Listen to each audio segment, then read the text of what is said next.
crié, le 7 avril 2005 à Kinshasa, un atelier de la ministre. Mapako, attrape le Congolais à Kinshasa. Mapako, a été créé le 7 avril 2005 à Kinshasa, un atelier de la ministre.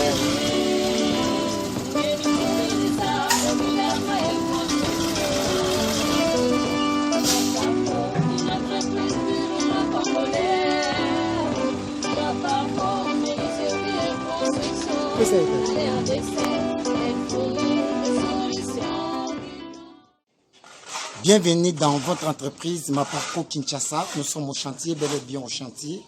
Donc, toujours ça la musala baka musala les musala. Donc, le que l'équipe musala exacté. Puis savoir faire congolais, ça kabato. Mapako, ça ka savoir faire congolais. Toujours la biso, ba poso pe mettre que ça la fierté. Il y a Banamboka Congo. Donc, voilà, on est pour vous servir. Toujours dans le chantier. Mais là, on a ces plans qui n'ont pas expertise ou bien étude du sol. Étude diamabelle, elle est très importante, indispensable, incontournable. Et c'est que d'abord, parce que nous tournons dans ma belle, parce que d'abord, budget. Il y a construction, ce qu'ils ont combien. Et il y a budget. Il y a exécution, il y a travaux, ce qu'ils ont combien. Il y a budget, il y a finition, ce qu'ils ont combien. Donc c'est très bien, c'est des armes qui sont malades. Mais premièrement, d'abord, il faut que ça expertise sur le terrain. Il est très important que ça étude du sol. Il faut que pareil que ça approprié. Puis que ça étude douane. C'est très important. Parce que, premièrement, étude diamabelle est indispensable, incontournable. Et surtout que, hormis les titres, total Canada, c'est des plans techniques, les raisons techniques, et c'est la augmentation, il y a budget, c'est important. Par exemple, je vais vous dire en Afrique, en Europe, en Amérique, parce que dans la ville de Kinshasa, il y a des quartiers où il y a accès pour approvisionner chantier de matériaux, accès c'est difficile. Place nous sommes grand camion boyer na ba moelon ou bien boyer na ba kayak bien boyer na zélo. Vous remarquez que produit boyer nango moyen comme un chantier exaté parce que nzele zamabe nzele za ko 4 parce beaucoup d'érosion, nzele 4 parce que mboule betaki faut bilo krambubo par exemple à 600 mètres, à 800 mètres, à 200 mètres dans chantier. Donc pour bilo qu'on a accéder dans chantier, il faut d'abord qu'on soit main d'œuvre locale, bengi na kombo ya manutention. C'est-à-dire bon manutention de foutre dans le transport normal et qu'on peine à chantier par exemple à 500 mètres, à 600 mètres. Mais nous trouvons qu'on chantier parce qu'il y a des réalités à terrain. Parce que nous allons par exemple les marécages, tout le monde bezindi, donc comme en tout cas c'est peut-être d'abord bloquer dans chantier, à boire qu'on a balabala. Donc il faut mettre d'œuvre aux ingénieurs, toute entreprise par quoi en charge, c'est-à-dire va foutre comme manutention, tu as poussé, va chercher bloquer na pousse, va acheminer tina chantier. Ou bien place toujours ça musala et que ils allaient place moko il y a zélo, ils allaient belé, par exemple combien y en zélo, place musala zélo et muté go côté na chantier parce que zélo et l'équipe makasi muté kazindi.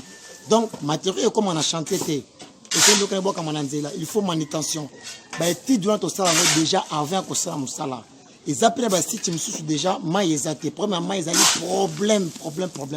Or, quand on a les aliments, quand on a qui ont une finition, c'est la carreau et c'est un rat maïs. Il faut que la place de la maïs est au sombre, combien.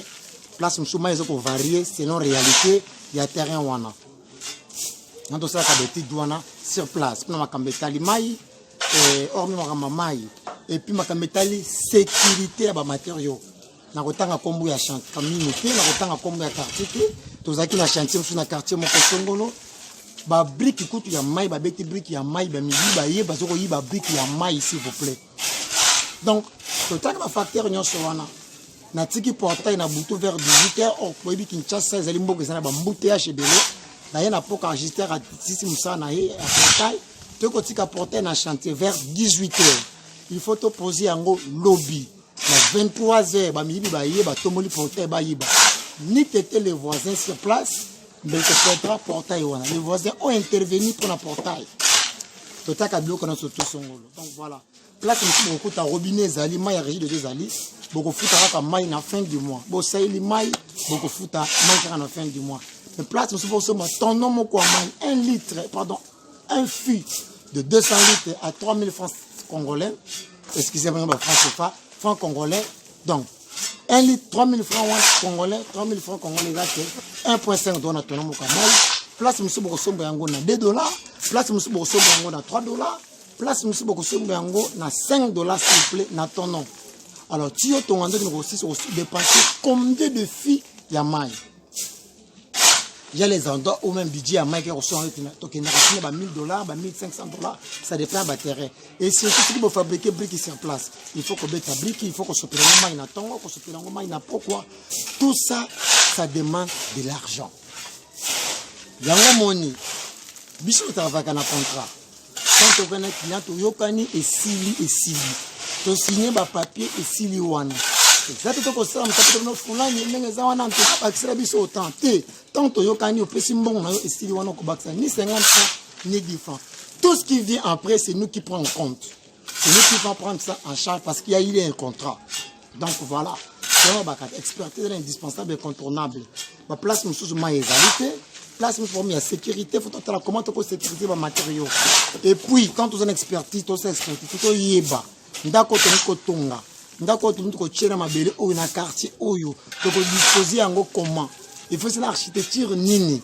Tu peux disposer en comment sur le plan cartographique, il y a réalité à sol, c'est-à-dire si les cartes points coordonnants et au côté de la porte à côté moi ils allaient au côté nini ventilation en date pour ça comment faut faire un nini parce que ndako c'est là ventilé donc dimension ba fenêtre comment sur base de la réalité à terrain aux hommes on est là ba chanter par exemple ndako de na ma campagne na ngomo ni kisa za ngombe za libulu donc chaba fenêtre modèle nini ba fenêtre faut ça ba dimensionnement nini c'est très important place monsieur qui ba caractérise par exemple na ba yolo na ba ngiringiri ba bandal. Et ça, par exemple, à terme, tu es coincé. Il y a plusieurs voisins, donc disposer d'un nini. Donc tu as fenêtre le nini. Et ça est important. Les titres ça c'est la expertise. Et c'est là qui est important. Place monsieur bozo kende et c'est le sol. Sol nous fait c'est réellement bozo la fondation na bino et la mabanga. Et place monsieur bozo c'est la fondation de la Londrine. Quand c'est la Londrine, il y a béton, fondation en béton. Parce que terrain est singindengwana. Alors, terrain à Mabanga, fondation à béton, ils ont pris mon côté. Place, nous ça directement la fondation en bloc. Beaucoup c'est la fondation en bloc plein, beaucoup c'est la fondation en bloc creux. C'est important. Et ça, c'est l'éthique au bien na terrain.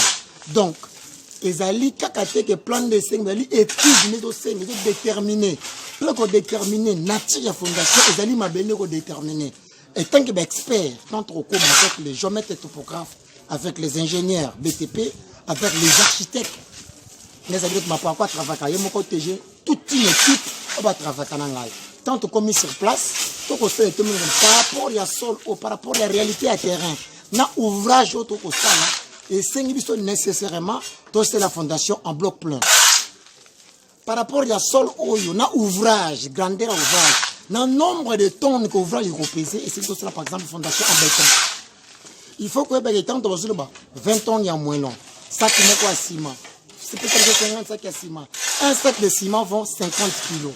Vous voyez, une tonne de sac de ciment, ça en fait 20 sacs de ciment. Alors, on a combien de tonnes de ciment? Ça, il faut qu'on ait. Tant que vous avez un dak, vous avez un maille, vous avez un peser, vous avez poids. Tant que vous avez un banga, vous avez un peser. Tant que vous avez un bail, vous avez un peser. Il faut qu'on y ait un vous avez en réalité du début à la fin et qu'on pèse n'engagez. Sur base, il y a poids, on va calculer résistance, il y a fondation. Résistance fondation dépend de la charge aux alicos ainsi que réalité à ma délai. Parce que ndako lobby et c'est fissurité. Parce que tant que botonnian aussi et vendi un moment donné ndako ça va bien en faut ndako et ça fessé. Tant que ça fait donc ndako fait kita. Tant que kita il faut être stable. Alors ce qui une réalisation matérielle qui malamu tant que kita mais ça va bien fissure et fissurer. Donc les titres ça mango avant de façon que bah normalement wana ezalate c'est très important donc ça étude obéni expertise ezali important et après ba étude oyo tant aux en plan parce que prix à plan prix à ndako zo dépend na plan parce que plan fona yeba tous en a combien de murs porteurs tous en a combien de murs séparateurs c'est très important ndako to kocha combien de colonnes par rapport à la réalité il y a terrain parce que ndako monsieur cause par exemple 3 chambres salon cuisine salle de bain monsieur cause 18 colonnes monsieur qui n'a pas 22 colonnes voire même 27 28 colonnes selon réalité à sol ici vous qui un peu dans 16 colonnes selon réalité à étude ou de sécurité sur place c'est très important plus vous construisez des colonnes plus prix en que vous bougez plus vous avez moins de colonnes plus prix en que vous s'abaisser mais plus vous avez des colonnes où vous allez belé selon réalité à terrain plus vous avez solidifier ndako pour résister contre le mouvement sismique y a terre parce que il faut pas que ma belé et c'est là qu'un mouvement ma belé est ninganaka mouvement ma belé ça là qu'un monde na kanami souté alors il faut que ça étude par rapport à ndako et résister na ba mouvement belé c'est ba mouvement sismique y a sol c'est très important ba étude durant tout ça rango tant que notre expertise tant aux on a bureau pour élaborer plan dès que tu que ça ba calcul selon makambo to monaki sur place vraiment c'est très important parce que jusqu'ici ba te belé ba ko ignorer bah c'est important c'est expertise balenka ko ba prix anda mais il faut qu'il y ait les détails purement techniques qui va déterminer les réalités il y a terrain donc voilà c'est très important alors nous sommes là pour vous servir ma parcours avant que portrait nous sommes là pour vous servir donc pour la préoccupation ma question pertinente au besoin que vous puissiez bien ensemble bien compliqué vous beng na numéro zali affiché sur le banc de vos écrans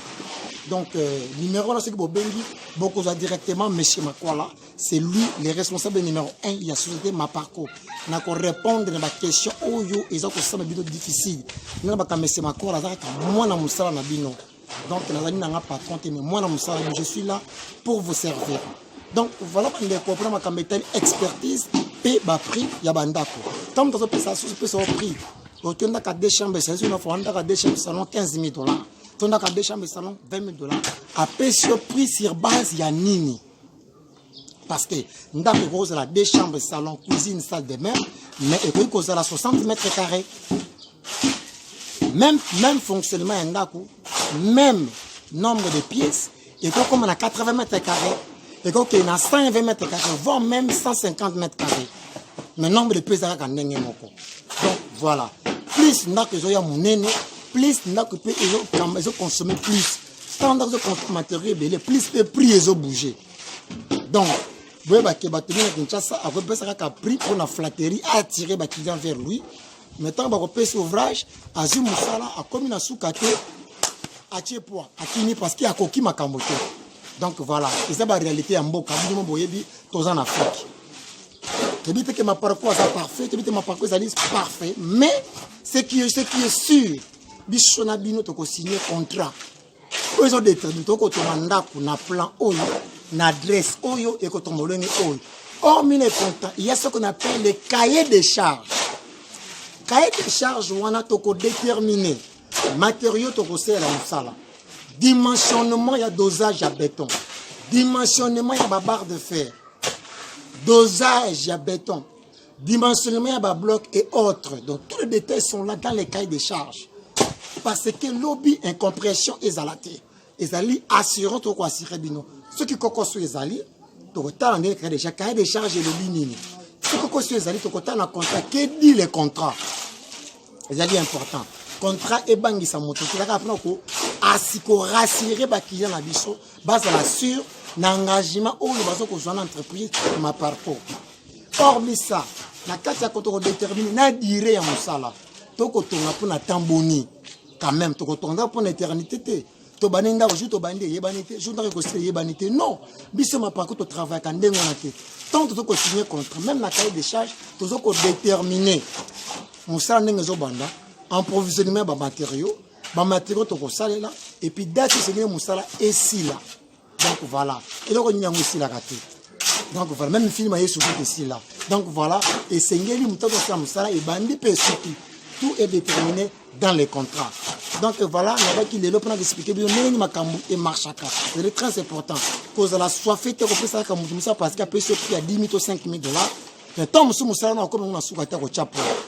Parce que les gens qui m'a pas bien m'a pas encore toujours mon amour complication to ke pas tout susu.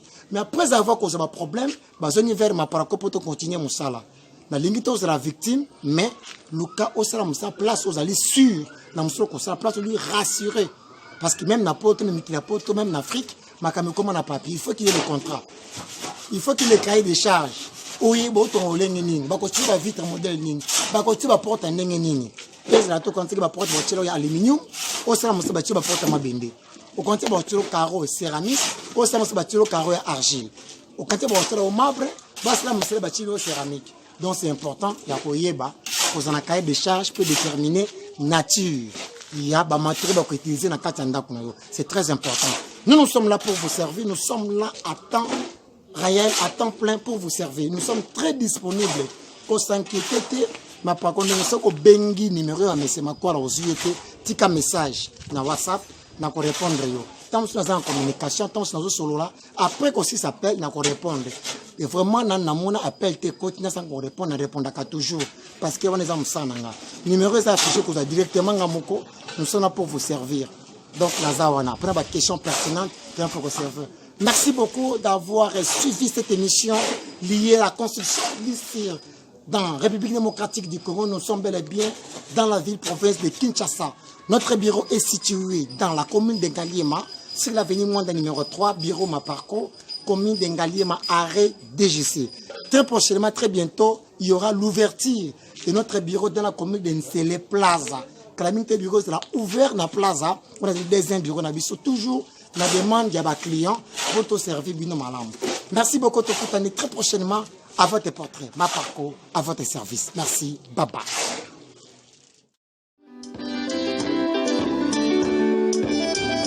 Ma parcours, entreposé congolaise à Kinshasa. Ma parcours, le Nigeria a été créé. Et c'est à vous de Kinshasa.